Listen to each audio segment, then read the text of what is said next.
Channel of Vadodara. Dabhoi નગરપાલિકા વિસ્તારમાં કેટલીક જગ્યાએ વિકાસના કામો થઈ રહ્યા છે, ત્યારે પાણીની લાઇનમાં ભંગાણ થતાં પાણીની સમસ્યાની બૂમો ઉઠી છે। ડભોઈ મહુડી ભાગોળથી સુંદરકુવા સુધી નવી ડ્રેનેજ લાઇનનું કામ ચાલી રહ્યું છે, ત્યારે આ કામગીરી દરમિયાન પીવાના પાણીની લાઇનમાં ભંગાણ સર્જાતા 10 ફૂટ જેટલા પાણીના ફુવારા ઉડ્યા હતા।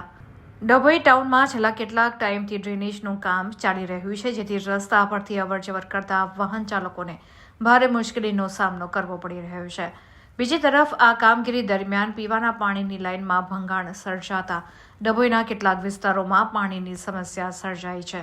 અલબત્ત નગરવાસીઓની આ બનાવને પગલે પડતા પર પાટું માર્યા જેવો ઘાટ ઘડાયો છે, જેથી નગરવાસીઓમાં કામ કરનાર કોન્ટ્રાક્ટર વિરુદ્ધ રોષની લાગણી જોવા મળી રહી છે।